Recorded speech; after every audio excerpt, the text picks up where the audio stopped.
know you won't invest in technology companies, but are you afraid that the internet will hurt some of the companies that you do invest in, such as the Washington Post or Wells Fargo? Thank you. Well, that's an absolutely terrific question. You know, I may turn my money over to you. There's probably no better question we'll get. And I hope Charlie answers in an appropriate vein, considering your age.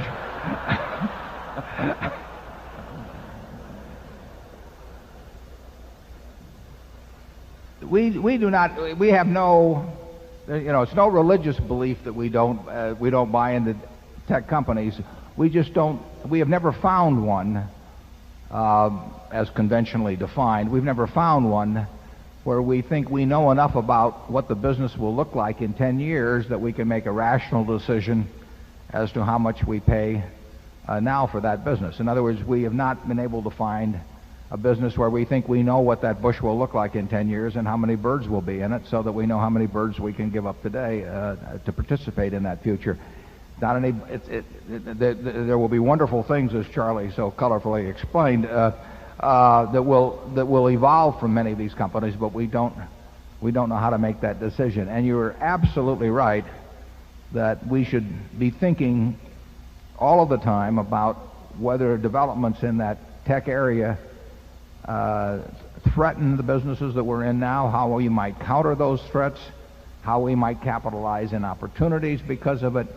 It's a very, very, very important part of business now, and will become more important in the years to come, including many of our businesses. And for example, you mentioned the Washington Post. Even closer to home, we own a newspaper called the Buffalo News in Buffalo, New York. We own all of that, so we're in a position to make our own decisions of an operating nature as to what we should do in respect to the internet. And believe me, Stan Lipsey, who's here today, who runs that paper, and I have talked many, many hours, including considerable time yesterday, about what we are doing on the internet, what we should be doing, what other people are doing, how it threatens us, how we can counter those threats, all of that sort of thing. And newspapers are a category that, in my view, are very threatened by the internet, because we had an example. The internet is terrific for delivering information. We have a product, World Book, that's terrific for delivering information. And 15 years ago, print encyclopedias were the best tool, probably, for educating not only young children, but for educating me or Charlie when we wanted to look up on something on a subject.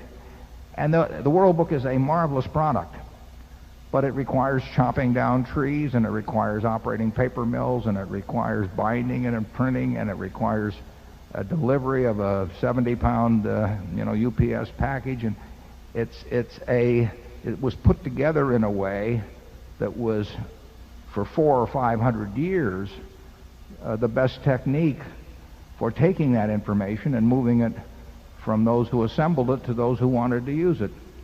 And then the internet changed that in a very major way. So we have seen firsthand and experienced the business consequences of the improvement offered by the internet in the delivery of information.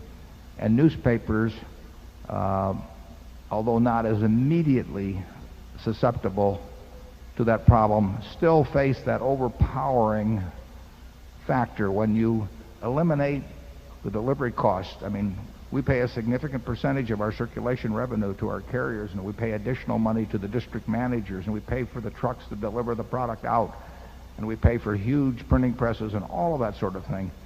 And people do chop down trees in order to give us the raw material to transmit information in Buffalo, about what the Buffalo Bills did yesterday on Sunday with all the details.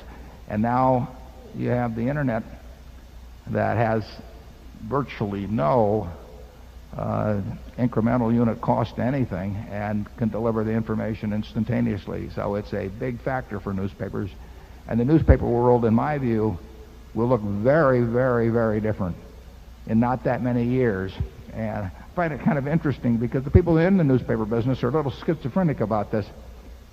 They see this, they're afraid of it, they're in almost all cases trying to combat it in some way operationally, but some of them at least continue to go out and buy papers at a price that sort of reflects the economics that used to exist 20 years ago, when to me it's very clear that it doesn't exist anymore. So they sort of have their billfold, in the past, even though they see the future. And I think probably they're making mistakes in many cases. All of our businesses, virtually, Coca-Cola will not be affected in any significant way by the internet. The razor and blade business won't be. Although you could dream up things about distribution or so on, but I think that it's very unlikely. But other businesses we have, our insurance business, particularly at Geico, will be very affected by the internet. Now, that may turn out to be a big advantage to us over time. I wouldn't be surprised if it is. But our retailing businesses are all threatened in one way or another by internet developments, and there may be some opportunities there too. But it's a change. It's going to be change in the world, how the world gets entertainment. It's going to be change in the world, how the world gets information. And it is incredibly low cost compared to most of the methods of conveying entertainment and information now. Charlie? Willie asked if we were afraid if the internet would hurt some of our business, and I think the answer is yes.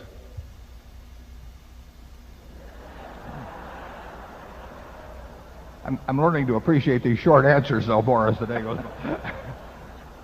I want to thank you for coming to our meeting, incidentally. You're way ahead of me. I didn't buy my first stock until I was 11, and so you've got a real jump on me, and I wish you well.